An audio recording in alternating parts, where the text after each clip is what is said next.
अल्लाह ताला का शुक्रिया अदा करती हूँ। उसके बाद इरशाद साहब का और उन सारे वर्करों का जिन्होंने इस पे मेहनत की और इरशाद साहब को आज नेशनल कॉन्फ्रेंस में ज्वाइन करवाया, क्योंकि ये एक खिला था, एक कमी थी, जो कमी आज पूरी हो गई है। इंशाल्लाह मुझे उम्मीद है कि इरशाद साहब बहुत कंट्रीब्यूट करेंगे जमात नेशनल कॉन्फ्रेंस में और लोगों की खिदमत करेंगे, वहाँ जाके लोगों को अपने साथ चलाएंगे और इंशाल्लाह हमारी जमात में इनके साथ साथ हूँ। वैसे तो इनकी बड़ी बहन, ये मेरे छोटे भाई हैं, पॉलिटिकल जहन रखते हैं और इंशाल्लाह उन सब वर्करों के साथ मिलजुल के नेशनल कॉन्फ्रेंस को मजबूत करेंगे। नहीं है इलेक्शन तो इनको करने हैं, ये जमहूरी हक है, जो जमहूरी हक इन्होंने पिछले 10 बरसों से जम्मू कश्मीर के लोगों से छीना है, ताकि लोग अपना नुमाइंदा बना सके, उससे अपने काम करवा सके।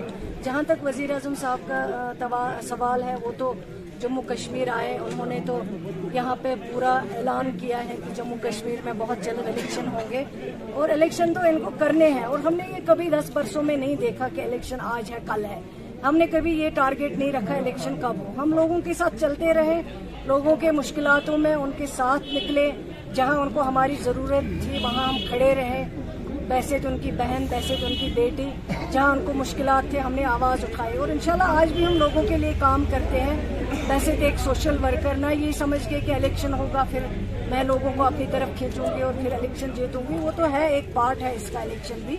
और लेकिन इसके बावजूद हम 10 बरसों से लोगों की खिदमत करते आ रहे हैं, पिछले 30 बरसों से, और इंशाल्लाह आगे भी करते रहेंगे। इलेक्शन जब भी आएगा, पार्लियामेंट इलेक्शन आया तो हम तो तैयार ही थे और हमने साबित करके दिखाया कि यहाँ हमारे मुखालिफ जो हैं वो 20-20 हज़ार पीछे चले गए।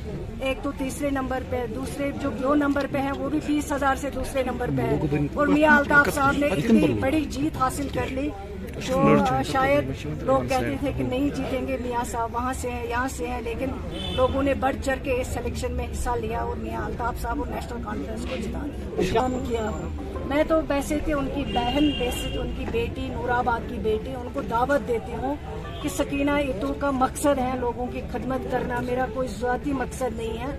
आप इस पार्टी में आइए, नेशनल कॉन्फ्रेंस में आइए, सकीना इटू के साथ चलें और इंशाल्लाह हम सब मिलके नेशनल कॉन्फ्रेंस जो है, नेशनल कॉन्फ्रेंस नूराबाद के लोगों की खिदमत करेगी और जो भी जहाँ पे भी जिस तबके को हमारी ज़रूरत होगी हम खड़े रहेंगे।